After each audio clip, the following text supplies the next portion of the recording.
ஒரு chicken recipe தான் பார்க்க போகிறோம். அதுக்கான தேவையான பொருட்கள் நான் ஆல்ரெடி உங்களுக்கு டிஸ்பிளேல காமிச்சிருக்கேன்.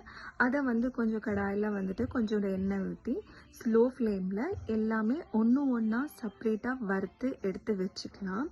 ஓகேங்களா? வறுத்து எடுத்துட்ட பிறகு அதை ஒரு தட்டில் ஆற போட்டுட்டு அப்புறமா கொஞ்சம் ஆனியன்ஸ் நம்ம சாப் பண்ணிக்கலாம். ஏன்னா தாளிக்கிறதுக்கு அது வேணுமா இருக்கும். அந்த ஆனியனை போட்டுட்டு நம்ம எண்ணெயில் கொஞ்சம் வதக்கின பிறகு க்ளீன் பண்ணி வச்ச சிக்கனை அதில் ஆட் பண்ணிக்கலாம். ஆட் பண்ண பிறகு கொஞ்சம் அது கூட மஞ்சத்தூள் ஆட் பண்ணி ஃபுல்லாக கம்ப்ளீட்டாக அதில் தண்ணியே இல்லாமல் அளவுக்கு நம்ம வதக்கி எடுத்துக்கணும். அந்த டைமில் நம்ம அரைச்ச மசாலையும் அதில் ஆட் பண்ணிக்கலாம்.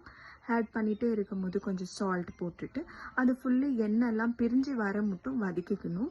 டொமேட்டோ உங்களுக்கு ஆப்ஷனல் தான். நான் கொஞ்சம் எனக்கு கிரேவியாக வேணுமா இருந்துச்சுனால நான் டொமேட்டோ ஆட் பண்ணியிருக்கேன். அதுக்கப்புறம் சிக்கன் மசாலா கொஞ்சம் ஆட் பண்ணிவிட்டு கொத்தமல்லியும் கருவேப்பிலையும் அதில் ஆட் பண்ணிட்டா நம்மளோட ஸ்பைசி சிக்கன் ரெடி. நான் இதை டின்னருக்கு ப்ரிப்பேர் பண்ணதுனால நான் நைட்டு சப்பாத்தியோடு வச்சு சாப்பிட்டேன். பயங்கர டேஸ்ட்டாக இருந்துச்சு. உங்களுக்கு இதே மாதிரி ரெசிபி இன்னும் உங்களுக்கு வேணுமா இருந்துச்சுன்னா எங்கள் சேனலை சப்ஸ்கிரைப் பண்ணுங்கள். Thank you so much.